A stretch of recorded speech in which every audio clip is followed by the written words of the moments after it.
নমস্কার, শুভ সন্ধ্যা বন্ধুরা। আশা করছি আপনারা সকলেই ভালো আছেন। আমি আপনাদের সাথে রয়েছি নকশালবাড়ি লাইভ এবং উত্তরে radio 91.9 FM your song your voice এর বিশেষ অনুষ্ঠান উত্তরের আড্ডায়। আমরা সকলেই আমাদের নিজেদের কর্মজীবনে ব্যস্ত থাকি, তবুও তার মাঝে থেকে সমাজের বিভিন্ন কাজে নিজেদেরকে নিয়োগ করাও যেন আমাদের একটা নেশা হয়ে যায় কারো কারো। ঠিক এমনই একজন অতিথি আজ আমাদের সাথে রয়েছেন এই মুহূর্তে। আমাদের সাথে এই মুহূর্তে রয়েছেন বিমল সিংহ মহাশয়, development and educational society secretary. আমাদের উত্তর নমস্কার। আপনাদের নানা রকম কাজকর্ম ঘুরে চলে সমাজের। আমরা বেশ থেকে সেটা চাই। আজকের অনুষ্ঠানে এমনই কিছু কথা আমাদের অতিথির কাছ থেকে শুনবো এবং আপনাদের সকলে আপনাদের এই কাজকর্ম শুরু কবে থেকে হয়েছে? নমস্কার, আপনার সবাইকে জানাই এই উত্তরে রেডিও নকশালবাড়ি লাইভ আপনারা যে আমাকে বলার জন্য সুযোগ দিয়েছেন এবং এই প্রসঙ্গে যে কথা বললেন যে আমাদের যে NGO Panitanki rural development and educational society 2008 first January আমরা উদ্বোধন করি এবং আজকে 2026 অর্থাৎ প্রায় অনেকটা রাস্তা আমরা পেরিয়ে আসলাম এবং এই রাস্তায় অনেক চড়াই উতরাই আমাদের হাত হয়েছে। অর্থাৎ আমাদের যে সোসাইটির যে উদ্দেশ্য ছিল সেই উদ্দেশ্যকে আমরা বলবো না যে আমাদের উদ্দেশ্য লেখা রয়েছে, সেই উদ্দেশ্যকে সফল করার জন্য আমরা অনেকটা রাস্তা পেরিয়ে আসছি এবং আগামী আরো আমরা যাতে সেই রাস্তায় সফলভাবে সুন্দরভাবে এগিয়ে যেতে পারি। এবং আজকে আমাদের এই Panitanki rural development educational society কিছু কথা তুলে ধরার জন্য যে আমাদের উত্তরের নকশালবাড়ি লাইভ উদ্দেশ্যে আমি উত্তরের লাইভ অনুষ্ঠানের এই প্রোগ্রামের সফল যারা কর্তা আছেন বলকে ধন্যবাদ জানাই এবং আমার সঙ্গে যে লাইভে দিদি আছেন ওনাকে ধন্যবাদ। ভীষণ ভালো লাগলো। আচ্ছা বিমল, প্রথমে জানতে চাইবো যে আমরা তো যখন কোনো সোসাইটি বা আমাদের এরকম যখন কর্মকাণ্ড শুরু হয় একটা নাম নেয়, একটা আপনাদের সংখ্যা এনজিও নাম হচ্ছে এডুকেশনাল সোসাইটি। তো এই নামকরণটা করার ভাবনা কি? একদম ঠিক বলেছেন, যার পরিপ্রেক্ষিতে আমার পুরোনো কথা মনে করলো। আজকে হয়তো কিছু পুরনো বন্ধু আমাদের মধ্যেও নেই যারা আমরা এই নামটাকে নির্দিষ্ট করার জন্য তাকে অনেক নাম অনেক মতামত আমাদের মধ্যে এসেছে, অনেক সদস্য অনেক নাম দিয়েছিল। শেষ চূড়ান্ত আমাদের যে হলো যে আমরা যেহেতু সংস্থাটি দার্জিলিং ডিস্ট্রিক্ট তথা পরিবারের ব্লকে পানিট্যাঙ্কি ইন্দোনেপাল বর্ডারের কাছে আমরা শুরু করেছিলাম, তার জন্য নামে রাখা গিয়েছে। এবং যেহেতু গ্রামের এরিয়ায় পিছিয়ে পড়া মানুষদেরকে নিয়ে আমাদের কাজ, তার জন্য রুরাল এবং উন্নয়ন মানে ডেভেলপমেন্ট, সেই জন্য পুরো নামটা হয়েছিল Panitanki rural development educational society. আমরা প্রথম দিকে সবচেয়ে জোর দিয়েছিলাম পিছিয়ে পড়া যে সমস্ত ছেলে মেয়েরা স্কুলের মুখী হতে পারে না তাদের জন্য, তাদের উদ্দেশ্য করে আমরা এই সোসাইটিটা করেছিলাম। আচ্ছা, আচ্ছা, আপনি বললেন যে সেই সময় কিছু মানে যারা পড়াশোনা বেশি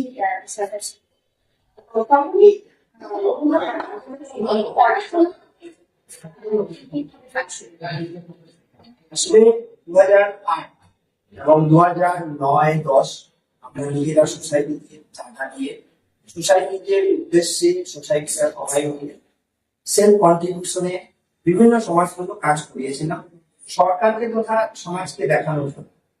যেরকম আমরা blood donation camp, free ambulance service, বিভিন্ন সচেতনতামূলক প্রোগ্রাম, STI HIV রিলেটেড কাজগুলো এবং সে সময় গার্ল ট্রাফিকিং এর উপরে কিছু আমরা প্রচার করেছিলাম, সচেতনতামূলক প্রচার। যেটা লাস্টে আমরা শেষের দিকে দিয়েছিলাম। তো সেটা ছিল আমাদের প্রথম চলার পথ।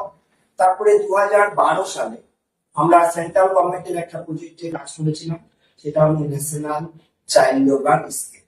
এই ন্যাশনাল চাইল্ড লেবার স্কিমের উদ্দেশ্য ছিল যে সমস্ত ছেলেমেয়েরা স্কুলে ড্রপ আউট হচ্ছে, অর্থাৎ স্কুলে যেতে যেতে আর যেতে চাচ্ছে না কোনো একটা কারণে, বা ওরা রেগুলার পড়াশোনায় ভালো লাগছে না, এবং যারা আদৌ স্কুলমুখী হয়নি সে সমস্ত বাচ্চাগুলোকে খুঁজে বের করে করে, এবং যারা হয়তো পড়াশোনার গতিটাই দেখেনি বা স্কুলের মুখ কোনোদিন দেখেনি, তথা ওরা 18 বছরের নিচে, 14 বছরের নিচে, ওরা বিভিন্ন দোকানে, বিভিন্ন গ্যারেজে, বিভিন্ন ভাটায় কাজ করতো, সেই সমস্ত ছেলেদের, অর্থাৎ আমি যেরকম সোজা ভাষায় বলছি, অল্পক্ষণ সময়ে ওটা ছিল খুব কঠিন একটা সময়।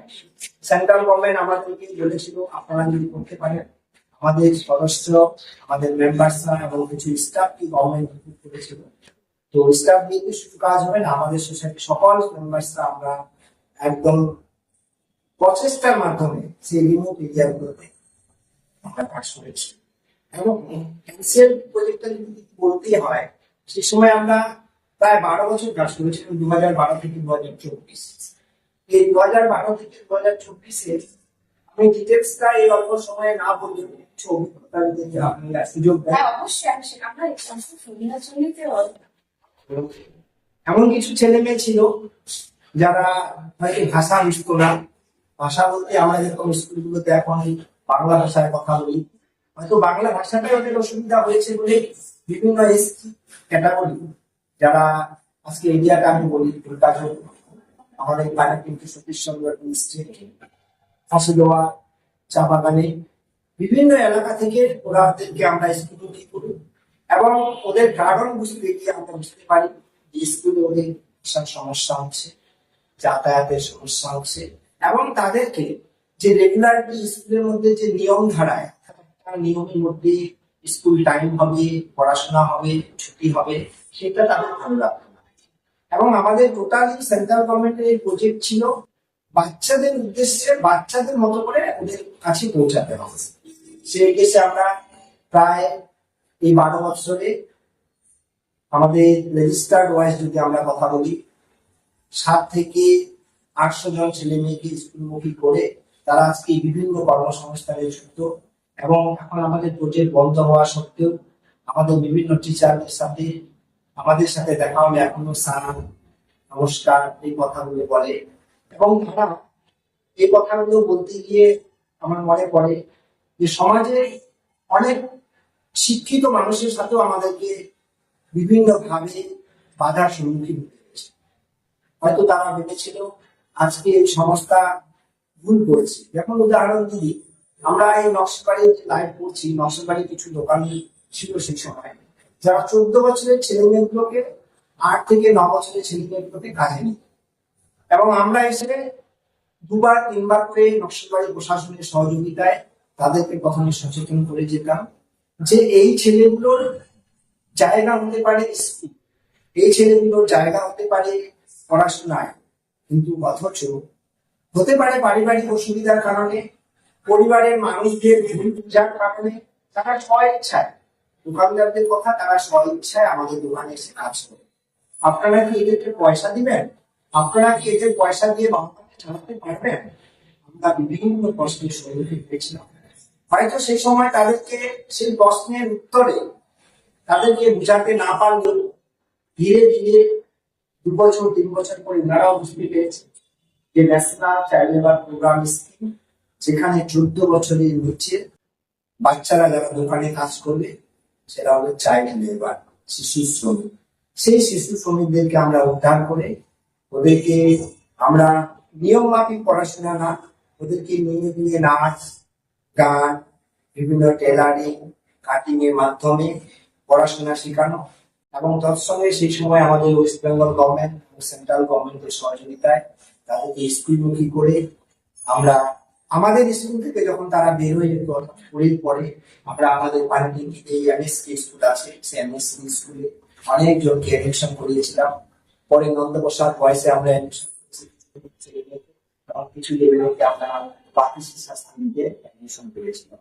এটা আমাদের কাছে একটা সাকসেসফুল এবং একটা সফল, যে আজকে চাইল্ড লেবার শব্দটা, শিশু শ্রমিক শব্দটা কিছু মানুষের কাছে আমরা পৌঁছাতে পেরেছি। এটা সবচেয়ে আমার কাছে সফলতা। অবশ্যই আমাদের এটা একটা থাকে, এই যে বললাম যে আমরা নিজেদের কর্মজীবনে ভীষণ ব্যস্ত থাকি, তবে এই যে কিছু উদ্যোগ, কিছু কাজ এবং তার থেকে কিছু একটা পাওয়া বলতে এই উদ্দেশ্যকে নিয়ে পথে নামা, সেই উদ্দেশ্যের উপরে কিছু একটা পাওয়া। ঠিক যেমন তারা বলেছিলেন শিশু শ্রমিকের মধ্যে, শিশু শ্রমিকদের মধ্যে থেকে তারা প্রায় 700 থেকে 800 ছাত্রদের, শিশুদের পড়াশোনা শিখিয়েছে এবং তারা অবশ্যই বিভিন্ন জায়গায় কর্মরত। এবং এই কাজ করতে গিয়ে নানান বাধার সম্মুখীন হয়েছে, সেটাও আমরা জানলাম।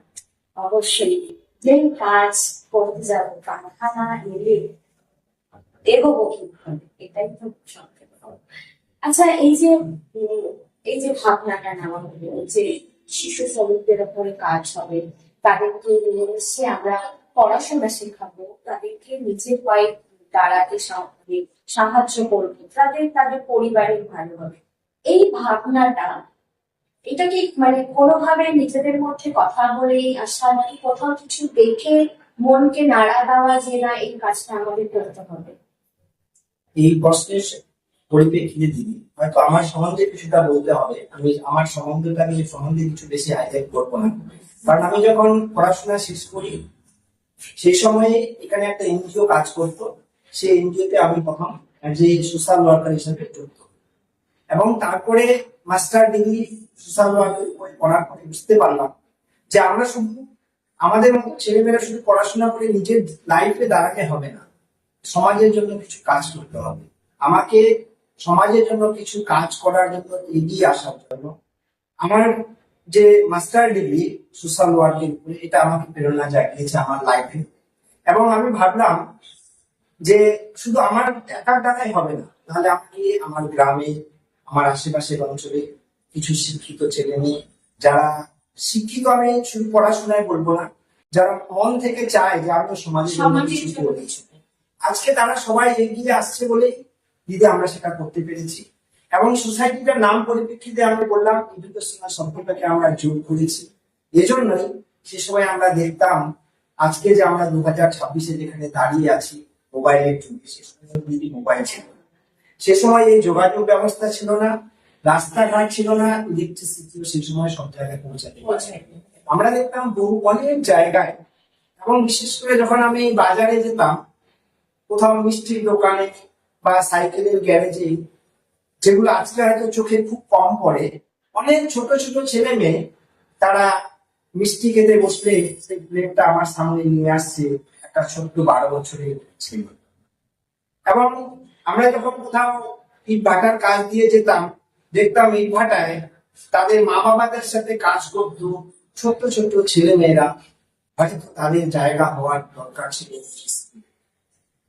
অনেক পরিবারের সাথে আমাদের অনেক কথা হয়েছে, কথা কাটাকাটি হয়েছে, এবং শেষে বুঝাতে পেরেছি যে আর্থিক দুরবস্থা যতই থাকুক না কেন, আমাদেরকে আমাদের বাচ্চাদের যে লাইফ, তাদের যে জীবন, সেই জীবনটাকে বাধা দেওয়ার অধিকার কিন্তু আমাদের কারো নেই, আমাদের পরিবারের মা বাবারও নেই, এমনকি আমরা সমাজের একজন মানুষ হয়েও আমরা সেটা করতে পারি। এবার হচ্ছে যেটা কথার মধ্যে থেকেই আমরা বলতে পারি যে সাধারণত যখন আমরা এই স্টুডেন্টদের মানে যেটা আমরা বলতে চাচ্ছি, কথা বলছিলাম, এই যে আমাদের পরিবারগুলোতে, এই পরিবারগুলোতে যে আমরা যখন কোনো কোনো সময় দেখা যায় যে বেশ কিছু পরিবারের অর্থনৈতিক সমস্যা ভীষণ, সেই ক্ষেত্রে বাবা মারা হয়তো একটা সময় গিয়ে হাল ছেড়ে দিচ্ছে, বাচ্চারা বাধ্য হয়ে বেরিয়ে আসছে। মানে এই সময় এই জায়গাগুলোতে কি কখনো পরিবারগুলোতে যাওয়া হয়েছে, পরিবারের লোকেদের সাথে কথা বলা হয়েছে, তাদেরকে কি করে, মানে তাদেরকে কি করে বোঝান যে যতই সমস্যা হোক না কেন এখানে বাচ্চাকে কাজের মধ্যে দেওয়া যাবে না, তার পড়াশোনার দিকটাকে দেখতেই হবে। এই বিষয়টাকে আপনারা এনজিওর তরফ থেকে কিভাবে মেনটেন না, করেন? অবশ্যই দিদি, আমাদের এই এনসিএলপি স্কুলে প্রোগ্রামে মানে গার্জেনদের সাথে আমাদের ডোর টু ডোর মিটিং হতো। ওদেরকে মানে নিয়ে এসে আমাদের যে একটা নির্দিষ্ট জায়গা ছিল যেখানে আমরা বাচ্চাদেরকে খেলার মাধ্যমে, নাচ গানের মাধ্যমে এবং বিভিন্ন হাতের কাজের মাধ্যমে শেখাতাম, সেখানেও বা ওদের গার্জেনদেরকেও ডাকতাম এবং আমরাও গার্জেনদের বাড়িতে যেতাম।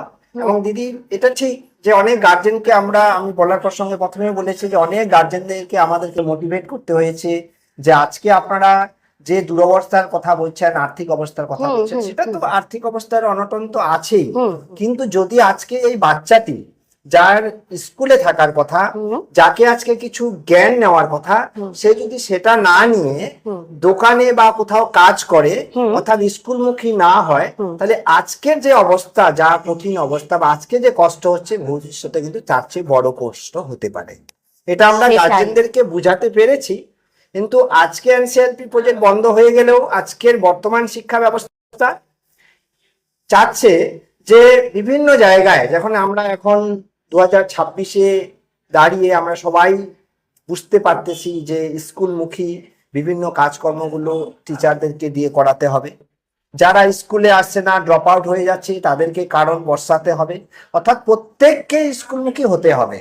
অর্থাৎ আমাদের পড়াশোনার গুরুত্ব এবং স্কুলে এসে যে পারিপার্শ্বিক পরিবেশের সঙ্গে, শিক্ষক শিক্ষিকার সঙ্গে, গুরুজনদের সাথে যে শিক্ষণীয় বিষয়টা বয়স অনুযায়ী নেওয়া দরকার, সেটার একটা গুরুত্ব কিন্তু থেকেই যাচ্ছে। আর কাজ করলেই তো মানে সমস্যা আসবে, বাধা আসবে, কিন্তু সেই বাধা এবং সেই বিপত্তিকে টপকিয়ে সেটাকে বুঝিয়ে আমরা আনতে পারবো বলেই সেই সময় যখন আমরা ছিলাম, আজকে আমরা 31 জন সদস্য আমাদের পানিট্যাঙ্কি রুরাল ডেভেলপমেন্ট এডুকেশনাল সোসাইটিতে আছি। সে সময় কিন্তু দিদি উল্টা, আমরা সেই সময়ে ছিলাম প্রায় 71 জন সদস্য এবং সদস্যা, সেখানে আজকে আমরা বলতে হচ্ছে 31 জন আছি। কোথায় যেন মানে আপনার এটা প্রশ্ন নেই, তবু আমি বলছি কোথায় যেন আমাদের সামাজিক কাজকর্ম করার মানে মানসিকতা, সেটা হয়তো আস্তে আস্তে বিলুপ্ত হচ্ছে। এটা কিছু করার থাকে না। তবে আরেকটা বিষয় আছে, কিছু জনের মধ্যে থেকে যায় এবং আবার তাদের দেখে আবার কিছু জন এগিয়ে আসে। ওই যে একটা কথাই আছে যে চড়াই উতরাই সবটা নিয়েই জীবন, সেরকম ভাবেও এই কাজগুলো করতে গিয়েও আমাদের তাই হয়। এই পড়াশোনা মানে এডুকেশনাল দিকটা ছাড়াও আরো কি কি কাজ হয়? আমাদের এই এনসিএলপি তো একটা প্রজেক্ট, এটা ছাড়াও আমাদের সারা বছরে আমাদের প্ল্যান করা থাকে যে আমাদের সরকারি গভর্নমেন্ট প্রজেক্ট থাকুক আর না থাকুক, আমাদের ফ্রি অ্যাম্বুলেন্স সার্ভিস। আচ্ছা, সেটা আমি ফ্রি অ্যাম্বুলেন্স সার্ভিস বলবো না, সেটা হচ্ছে ন্যূনতম ন্যায্য দামে, যাতে আমরা যেই জায়গায় যাবে সেই জায়গায় তেলের পয়সাটা পেতে পারি। আচ্ছা, সেই অ্যাম্বুলেন্স সার্ভিস আমরা এখনো দিচ্ছি, কন্টিনিউ টিল নাও। সেটা কি মানে পানি ট্যাঙ্কি থেকেই, তার মানে পানি ট্যাঙ্কি থেকে? আচ্ছা, পানি ট্যাঙ্কি থেকে যারা কল করে, হ্যাঁ, সেই কলের মাধ্যমে আমাদের ড্রাইভার চলে যায় হ্যাঁ, এবং সেখান যেই জায়গায় স্পটে ঘটনাটা ঘটে বা যেখানে দরকার পড়বে সেই জায়গায় অ্যাম্বুলেন্স যাবে এবং যেখানে নিয়ে যাওয়া সেই জায়গায় যায়। অনেক সময় হয়তো দেখা গেল দুজন একসাথে কল করলো, আমরা একজনকে হয়তো সার্ভিসটা দিতে পারলাম, আরেকজনকে দিতে পারলাম না, সেটাও হয়। কিন্তু আমাদের যে সোসাইটির মানসিকতা যে আমরা ফ্রি অ্যাম্বুলেন্স সার্ভিসটা দিব, সেটা যেটা আমাদেরকে তদানীন্তন গভর্নমেন্ট আমাদের মানে ডোনেট করেছিল অ্যাম্বুলেন্সটা, সেটা আমরা এখনো মেনটেন করে চলছি। এর সঙ্গে বছরে আমাদের একবার ব্লাড ডোনেশন ক্যাম্প, যেটা আমরা সবাই জানি যে রক্তদান জীবনদান, সেটা আমাদের থাকে। তৎসঙ্গে আমাদের যে এখনকার পরিবেশ, সেই পরিবেশের সচেতনতামূলক আমাদের একটা র্যালি থাকে, যেটা প্রতি বছর আমরা করে আসি। এবছর আমরা 5ই জুন পরিবেশ দিবস দিনটা 16ই জুনে একটা র্যালি করেছিলাম আমাদের পানিট্যাঙ্কিতে, যেখানে সার্বিক আমাদের মা দিদিরা এবং আমাদের ক্লাবের বিভিন্ন ক্লাবের ছেলেরা, আমাদের ছাত্রছাত্রীরা অংশগ্রহণ করেছিল, সেটা আমাদের থাকে। এর সঙ্গে থাকে আমাদের চাইল্ড লেবার প্রোগ্রাম, যাতে এই শিশু শ্রমিক যে স্কুলটা আমাদের চলতো, যেটা বন্ধ আমরা করেছি মানে আনুষ্ঠানিক ভাবে, কিন্তু আমরা নিজেরাও এখনো বিভিন্ন জায়গায় দেখি যদি কোথাও ড্রপ আউট বাচ্চা থাকে বা স্কুলে যেতে না চায় হুম। সে সমস্ত বাচ্চাগুলোকে স্কুলমুখী করানো। এবং আমাদের একটি স্কুল চলে, রাজা রামমোহন নবোদয় বিদ্যালয়, একটি নার্সারি স্কুল আছে। সেখানে আমরা প্রত্যেক বছর টার্গেট থাকে ন্যূনতম 5% স্টুডেন্টকে ফ্রি এডুকেশন দেওয়া, অর্থাৎ ওদের যে টিউশনি ফিটা থাকে সেটা আমরা ফ্রি করে দিই। আচ্ছা ন্যূনতম 5% আমাদের এটা থাকে। আচ্ছা আচ্ছা। এছাড়াও আমরা বিভিন্ন জায়গায়, হ্যাঁ। যেরকম আমাদের পানেটিংকিতে সবচেয়ে এখন আমি এই উত্তরের রেডিওর মাধ্যমেই একটু বলতে চাই যে ড্রাগস রিলেটেড যে ইস্যুটা, যেটা এখন সবারই আমাদের মাথা ব্যথা, যুব সমাজকে আজকে কি ভুল পথে নিয়ে যাচ্ছে বা চলে যাচ্ছে, সেটাকে যদি আমরা সবাই মিলে একত্রিত ভাবে আমাদের অবশ্যই। এনজিওর মাধ্যমে সবাইকে বলবো, যত ক্লাব, বিভিন্ন আমাদের স্কুল এবং বিভিন্ন সংস্থা যারা আছে আমাদের মতো এনজিওরা, হুম। প্রশাসন, সবাই একত্রে মিলে আমাদের এই ড্রাগস মুক্ত সমাজ যদি আমরা করতে পারি, এটাই থাকবে আমাদের ভবিষ্যতের সবচেয়ে বড় একটা কাজ, যেটাকে আমরা মহৎ কাজ বলতে পারি। এটাই আশা আছে দিদি, ড্রাগস মুক্ত সমাজ গড়ে তোলার। আমরা একটা কথা বলতে পারি যে আগামী কিছু বছরের আমাদের যারা মানে যারা সমাজ সচেতন, তাদের কাছে একটা চ্যালেঞ্জও বলা যায় যে এই ড্রাগস মুক্ত একটা সমাজ, এটা আমরা একটা চ্যালেঞ্জের মুখোমুখি। কিন্তু সবাইকে এগিয়ে আসতে হবে, তাদের বেশি করে বোঝাতে হবে। এবং এই এই বিষয়টা আমাদের সমাজের একটা সত্যি একটা বড় সমস্যার কারণ হয়ে দাঁড়িয়েছে। ওই যে একটাই কথা বললাম, আমাদের সকলকেই মানে একত্রে, যেটা দাদা বললেনও, যে একটা চ্যালেঞ্জের মতো করে নিয়ে এই বিষয়টাকে লড়তে হবে। আশা রাখি আগামী ভালো হোক, আগামী সুন্দর হোক, আগামী যুব সমাজ ভালো হয়ে তারা নিজেরাই এই সমাজকে সুন্দরভাবে গড়ে তুলতে সাহায্য করবে এবং এগিয়ে আসবে। আশা তো রাখতেই হয়। আহ আবার ফিরে যাচ্ছি আবার আপনার কাছেই, যে আপনাদের একটা প্রোগ্রাম থাকে রক্তদান জীবনদান, এটা প্রতি বছর একবার করে হয়। একবার আচ্ছা, এই রক্তদান জীবনদান এই বিষয়টাই অনুষ্ঠানটা করতে গিয়ে আপনাদের মানে সাকসেস প্রতি বছর? ফুললি সাকসেস বলবো না, সফলতা বলবো না, কারণ আমাদের টার্গেট থাকে অনেকটা, হ্যাঁ। যে আমরা যাতে প্রায় 50 থেকে 100 ইউনিট ব্লাড আমরা কালেক্ট করতে পারি। হুম। এবং বিভিন্ন আমরা ম্যাক্সিমাম নর্থ বেঙ্গল মেডিকেল কলেজেই হুম। ব্লাড ব্যাংকে, কিন্তু সেটা হয়ে দাঁড়ায় আমরা শেষ মুহূর্তে 30, আমরা হাইয়েস্ট 35 জন 47 জন ব্লাড ইউনিট আমরা করি। লাস্ট আমরা 31 জন দিয়েছিলাম। আবার নেক্সট ডিসেম্বর মাসের দিকে পূজার সময় আমাদের আছে ব্লাড ডোনেশন ক্যাম্পটা। আচ্ছা, এই যে আপনার কাছে এটা এই যে আমরা প্রথমে একটা ভাবি যে একটা টার্গেট প্রত্যেকটা ব্লাড ডোনেশন ক্যাম্পে যে মিনিমাম 50-60 বা এরকম একটা হবে, কিন্তু অনুষ্ঠানটা করতে গিয়ে মানে যেদিন হয় সেদিন আমরা ডোনার একদম হয়তো আমাদের ধারণার থেকে হাফেরও নিচে চলে আসে। এই জায়গাটায় মানে এই জায়গাটা সমস্যাটা নিয়ে কি বলবেন? ঠিক বললেন, এটা আমাদেরও আমি বলবো না যে আমাদের ব্যর্থতা বা যারা, না, আপনাদের আমাদের না, একা আমাদের নয়, ক্ষেত্রে আমরা এটা আমার পুরো society, পুরো সমাজের। সমাজে হ্যাঁ, আমরা আমি হয়তো কেন বললাম, কারণ প্রায় রক্তদান শিবিরে কিন্তু এই একটা সমস্যা। আমরা ভেবে নিচ্ছি যে আমাদের এতটা হবে, আমরা হয়তো প্রচারমুখীও হচ্ছে অনেকেই, কিন্তু রক্তদান শিবিরের দিন সেই ডোনারের সংখ্যাটা কিন্তু একেবারেই কমে যাচ্ছে। এই জায়গাটাই বিষয়। এই আজকের যুব সমাজকে আপনি কি বলবেন? আমি এই যুব সমাজকে এই পরিপ্রেক্ষিতে একটা গানেই আমার মনে পড়লো, ভুবন হাজারিকার মানুষ মানুষেরই জন্যে। তো এটাই যদি আমরা অনুসরণ করে চলি, যে আজকে আমাদের যে ভারত স্বাধীন হয়েছে বা বিভিন্ন সমাজমূলক কাজগুলো যে আজকে আমরা বিভিন্ন ইতিহাসে বা আমরা বিভিন্ন জায়গায় পড়ছি, গানের মাধ্যমেই কিন্তু আমরা বিভিন্ন অনেকটা আমাদেরকে অনুপ্রেরণা জাগায়। আমরা সমাজে আমরা যখন ব্লাড ডোনেশন ক্যাম্প বা প্ল্যান করি যে আমরা 50টা বা 100টা দিব, সেই জায়গায় 30টা আসে। তো হয়তো আমাদেরকে আরেকটু সচেতনতা বাড়াতে হবে।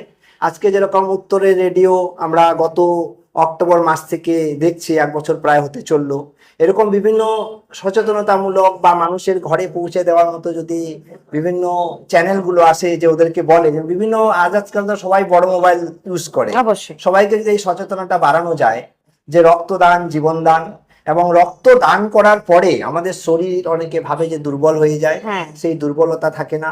এবং আমরা যে ইউনিট যে পরিমাণ রক্ত ডোনেট করি সেটা আমাদের শরীরে সঙ্গে সঙ্গে আবার উৎপন্ন বা তৈরি হয়ে যায়, সেই জিনিসটা আমাদেরকে বোঝাতে হবে। এবং এই কাজটা করতে গিয়ে একটা যেটা কথার আমরা উত্তর সবাইকে বোঝাতে পারি না, সেটা হচ্ছে যে আমি রক্ত নিতে গেলে আমি তো ব্লাড ব্যাংক থেকে রক্ত পাই না। একদম। তো আমি যখন রক্ত দিচ্ছি বা আপনারা বলছেন বলে আমি রক্তটা দান করি, কিন্তু আমি যখন আমার দরকার পড়ে আমি কিন্তু সেই রক্তটা পাই না। তো এর পরিপ্রেক্ষিতে আমি এই রেডিও বার্গতে সবাইকে বলতে চাই যে আপনারা যে রক্তটা দান করছেন, আমরা আমাদের গীতায় পড়েছি বা জানি যে আমরা যখন কোনো কিছু দান করব, যদি ডান হাতে দান করি বা হাতও যাতে বুঝতে না পারে, সেই দান হচ্ছে মূল্যবান দান। অর্থাৎ আমি আজকে রক্ত দিলাম এক ইউনিট, সেই রক্ত কে নিল, কে পেল? কেউ না কেউ তো পাবে, অবশ্যই। কেউ না কেউ, কারো না কারো প্রাণ তো বেঁচেছে, কারো না কারো বাড়ির ছেলেটা, মেয়েটা বা গর্ভবতী দিদিটা, মাটার তো প্রাণ বেঁচেছে। এটা আমাদের মাথায় রাখতে হবে। এই সুযোগ পেয়েছি বলেই একটু বলে দিই যে সবাই এগিয়ে আসুন, রক্তদান করি। এবং রক্তদান মহৎ দান, রক্তদান জীবনদান, এই কাজে সবাইকে এগিয়ে আসতে হবে। এবং তার সঙ্গে সঙ্গে যুব সমাজকে আমি বলবো, আমাদের সোসাইটির মাধ্যমে, উত্তরের রেডিওর মাধ্যমে, যে আমাদেরকে ইউথদেরকে বিশেষ করে এগিয়ে আসতে হবে বিভিন্ন সচেতনতামূলক প্রোগ্রামে। যেরকম আমরা প্রতি বছর মহিলাদের নিয়ে ফুটবল গেম চালাই, প্রত্যেক বছর 2012 থেকে আমাদের পানিট্যাঙ্কি অধিকারী থেকে পানিট্যাঙ্কি পর্যন্ত ম্যারাথন দৌড় হয় 15ই আগস্টে। আচ্ছা আচ্ছা। যেহেতু দিদি প্রথমে বললেন যে আর কি কি কাজ হয়, হ্যাঁ অবশ্যই হ্যাঁ, অবশ্যই। আমাদের 15ই আগস্টে ম্যারাথন দৌড় থাকে, হ্যাঁ যেখানে ছেলে মেয়েরা সবাই আসে। হ্যাঁ। আমাদের ফুটবল গেম থাকে এবং বিভিন্ন সমাজমূলক যে কাজগুলো আমরা করে যাই নিঃস্বার্থে। হ্যাঁ। এবং শুধু আমি বলবো না, আমাদের সোসাইটির যে সদস্যরা আছেন এবং তার সঙ্গে বিভিন্ন ক্লাবের এবং আপনাদের মতো যারা বিভিন্ন রিপোর্টার, সাংবাদিকরা যারা আমাদেরকে কাজের প্রেরণা জাগায়, আমি তাদেরকেও ধন্যবাদ জানাবো। এবং আজকে আমাকে এখানে সুযোগ দেওয়ার জন্য বিশেষ করে উত্তরের রেডিওকে তো অবশ্যই ধন্যবাদ জানাবোই, এবং দিদিকে। না অবশ্যই অবশ্যই আপনাকে মানে এটা একটা বিষয় অবশ্যই উনি আমাদেরকে বললেন। আমাদের আসলে বিষয়টা থাকে এরকমই যে কিছু কথা, কিছু বার্তা, কিছু কাজ আমরা যদি কোনো একটা মাধ্যমে পৌঁছে দিতে পারি সকলের কাছে, এই বিষয়গুলো আমরা দাদার থেকে অনেক কিছুই শুনলাম। এবং একটা প্রশ্নের যে প্রশ্নটার একটা সমস্যা মানে থাকে, আমরা আলোচনা করলাম, তবু একটু ভাবে বলি এই রক্তদান শিবিরগুলো নিয়ে। এই রক্তদান শিবির একটা বিষয় যেটা উনি বললেন যে অনেকে আমাদের কাছে প্রশ্ন করে তোলেন যে আমি তো রক্ত দিলাম, কিন্তু আমি যখন যাচ্ছি তখন আমি রক্ত পাচ্ছি না। এই একটা সমস্যা অনেকের মধ্যেই প্রশ্ন। তার উত্তরে দাদা আপনি ভীষণ সুন্দর করে বললেন। আমি একটা ছোট্ট করে আমি এই বিষয়ে একটু বলছি। আমাদের যাদের মনের মধ্যে এই প্রশ্নটা থেকে থাকে, কাজ করতে গিয়েই এটা আমার বোঝা। আজ আমি রক্ত দিলাম, আজকে একটা রক্তদান শিবির হলো, সেখানে আমি 30 ইউনিট আমাদের একটা শিবির থেকে ব্লাড গেল, সেটা হচ্ছে নর্থ বেঙ্গল মেডিকেল কলেজে। একবার জিনিসটা কিন্তু ভাবতে হবে, আমি মেডিকেল কলেজে শুধুমাত্র কিন্তু ওই একদিনে 30 ইউনিটটাই যে 30 দিন যাবৎ থেকে যাবে তা কিন্তু নয়। সেখানে প্রচুর চাহিদা, প্রচুর মানে মুমূর্ষু রোগীরা থাকেন, তাদের রক্তের প্রয়োজন হয়। আমাদের কিছু পেশেন্ট থাকেন থ্যালাসেমিয়ার, তাদের জন্য তাদেরকে রক্তটা দিতেই হবে। এবার কি হচ্ছে, আমি আজকে দিলাম, হয়তো সেটা পরবর্তীতে গিয়ে আমি পাচ্ছি না, কারণটা হচ্ছে সেই রক্তটা শেষ হয়ে যাচ্ছে। এর আমাদের সমাধান কি? এর সমাধান হচ্ছে প্রতিনিয়ত রক্তদান শিবিরের। শুধুমাত্র যারা আয়োজন করছে শুধু তারাই তার নয়, এই রক্তদান শিবিরের দায়িত্ব সকলকে নিতে হবে, পরপর নিতে হবে। আজকে আমি যখন দিলাম, আমাকে ভাবতে হবে আমার পাশে যে আছে তাকে উৎসাহিত করার, যে তুমি রক্তটা দাও। কারণ হচ্ছে পরের দিনের জন্য যাতে রক্তটা মজুদ হয়। এক একটা সময় যখন প্রচুর প্রচুর ফোন আসে, রক্ত জোগাড় হয় না। যাদের কাছে ফোন আসে, যারা পরিবারের লোক, তাদের থেকেও মনে হচ্ছে, যাদের কাছে ফোন আসে যে আমাদের 1 ইউনিট ব্লাড লাগবে দিদি বা দাদা, তারা যে কিভাবে ছোটাছুটি করে আমি জানি। এটা সত্যি এই একটা বিষয়, এই কারণেই দাদা যেটা বললেন এবং আমারও আজকের এই স্টুডিওর মাধ্যমে, অনুষ্ঠানের মাধ্যমে স্টুডিও থেকে সকলের কাছে অনুরোধ জানাবো, শুধুমাত্র একটি করে ব্লাড ডোনেশন ক্যাম্প হচ্ছে বা ওরা করছে এরা করছে এখানে 30 জন যাচ্ছি নয়, যেদিন যেভাবে সময় পাচ্ছেন একসাথে 4-5 জন বন্ধু বান্ধব মিশে গল্প করতে করতেও একটা রক্তদান শিবিরের আয়োজন করা যায়। আর প্রত্যেকটি রক্তদানের ক্ষেত্রে কোনো সহযোগিতার জন্য অবশ্যই আমরা যারা নকশালবাড়ি, পানিট্যাঙ্কি বা আশেপাশে সকলকে একে অপরকে যাদেরকে চেনেন যারা রক্তদান শিবির করছেন তাদেরকে অবশ্যই সহযোগিতার হাত বাড়িয়ে দেওয়া হবে। আশা রাখবো এই বিষয়টা থাকবে। আর এই যে মনোভাবটা, এটা ভুলে যান আমি রক্ত দিয়েছি আমি রক্ত পাচ্ছি না কেন তাই আমি আগামীতে রক্ত দেব না, এটা করবেন না। প্রত্যেকেরই প্রত্যেককে প্রয়োজন, এটা অবশ্যই। যাই হোক, এটা যেহেতু আপনার একটা কথা ছিল যে এই প্রশ্ন আসে সবার কাছেই আসে, তাই আমি একটু চেষ্টা করলাম আড্ডার মাঝেও আপনাদের সকলের সাথে এই বিষয়টা নিয়ে একটু আলোচনা করার। আচ্ছা, এরপরে যেটা দাদার কাছে শুনতে চাইবো, আরো কিছু ভাবনা রয়েছে যে করব, মানে বা এমন কিছু মনে হচ্ছে যে না আমাদেরকে এই সমাজের জন্য এই কাজটা ভীষণ প্রয়োজন, এটা আমাদের করতেই হবে? বর্তমানের যে সমস্যা, এটা সবচেয়ে আমাদের, আমি দূরের কথা বলবো না, বিশেষ করে আমাদের নকশালবাড়ি, খড়িবাড়ি বা শিলিগুড়ি সারাউন্ডিং এই 4টা ব্লকে, যেটা ছোট্ট করে আমরা আলোচনা করলাম হয়তো, আচ্ছা, যে ড্রাগসের নেশা, সর্বনাশা, হুম। এই টপিকটাকে যদি আগামী দিনে হুম। যারা ড্রাগস রিলেটেড কাজ করে, মানে ড্রাগস বন্ধ করার জন্য প্রশাসন, বিভিন্ন ক্লাব বা আমাদের মতো এনজিওরা, তাদেরকেও যদি এই উত্তরের রেডিও বার্তায় এনে তাদের কাছ থেকেও যদি কিছু সাজেশন, যেগুলো আমাদের কাছে সাজেশন হিসাবেই থাকবে, এবং আমাদের যে সাজেশন সকলের একত্রিত মিলে যদি আমরা হয়তো কাজ করি, আজকে হয়তো আমরা ভাবছি না এই বিষয়টাকে নিয়ে যে আমার বাড়ির ছেলেমেয়েরা তো খাচ্ছে না, আমার গ্রামের ছেলেমেয়েরা তো খাচ্ছে না, কি হবে? কিন্তু আগামীতে যে পাশের বাড়ির ছেলে মেয়েগুলোকে দেখে দেখে আমাদের বাড়ির পাশে আসবে না বা আমাদের নিজের বাড়িতে আসবে না, সেটা কিন্তু সেই ধারণা রাখলে কিন্তু হবে না। তাই আমি এই সবচেয়ে আমার কাছে যেটা মনে হচ্ছে, ড্রাগস নিয়ে কাজ করা, এবং বর্তমান যে সরকার যে সমস্ত আইন ওনারা আমাদেরকে প্রচার করছেন যে ড্রাগস বন্ধ করতে হবে, যেখানে সেখানে আপনারা মুক্ত জায়গায় সেবন করতে পারবেন না বা থুতু ফেলতে পারবেন না, মদ্যপান করতে পারবেন না, মদ্যপান বন্ধ করতে হবে, আইন যেরকম থাকবে সেই সঙ্গে আমাদের সচেতনতা যদি আমরা বৃদ্ধি করি যে ড্রাগসের নেশা, সর্বনাশা, আজকে আমাদের ইউথ যারা আছে, যারা ভবিষ্যৎ, আমরা বলি ইউথদেরকে যে আমরা চাই ক্ষুদিরামের মতো ছেলে, আমরা চাই ঝাঁসির রানীর মতো মেয়ে, আমরা চাই বিনয় বাদল দীনেশের মতো ছেলে, যারা সমাজের জন্য লড়াই করবে, ন্যায়ের জন্য লড়াই করবে, ন্যায়ের জন্য এগিয়ে আসবে।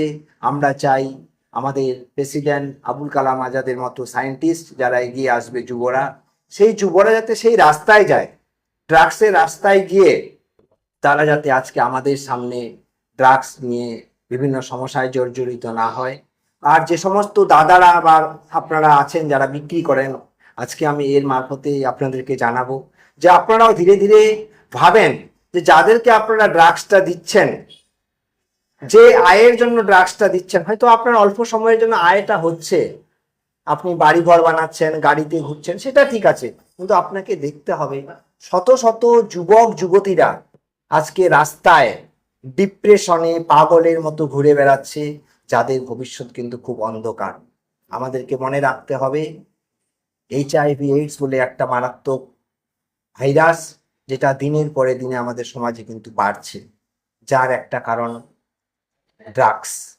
ইনজেকশনের মাধ্যমে ড্রাগস সেবন করলে HIV এর ছড়ানোর যে 4টা রাস্তা, তার মধ্যে একটা হলো ইনজেক্টিং ড্রাগ ইউজার্স।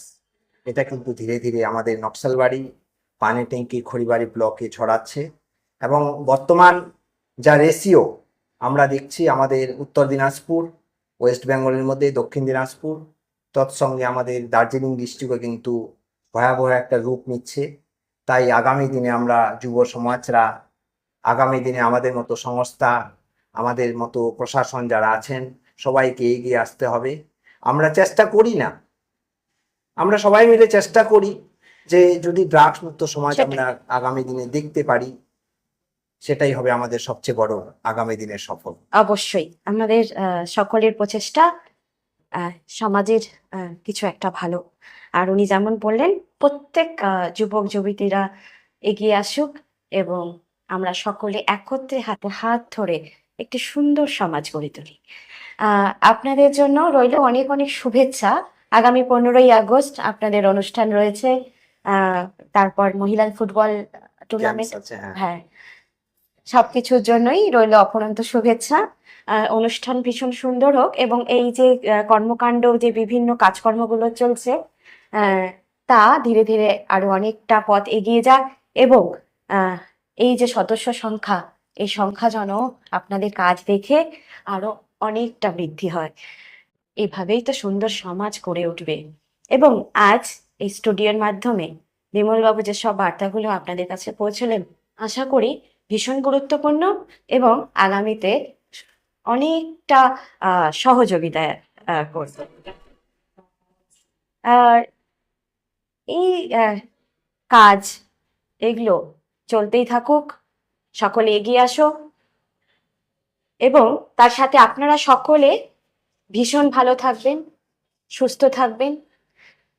আবার আগামীতে কোনো একটি অনুষ্ঠানে আপনাদের সকলের সাথে দেখা হবে এবং আবারও কোনো একটা এমনই কিছু একটা বিষয় নিয়ে আমরা আলোচনা করব, আড্ডা হবে এবং এই সমাজের প্রতি একটা সুন্দর বার্তা পৌঁছে যাবে। ততদিনের জন্য আপনারা সকলে ভালো থাকবেন। বিমলবাবু, আপনিও ভীষণ ভালো থাকবেন, সুস্থ থাকবেন। আজ আপাতত এই মুহূর্তে এখানেই বিদায় নিচ্ছি। পরবর্তী অনুষ্ঠানে আবার দেখা হবে। নমস্কার।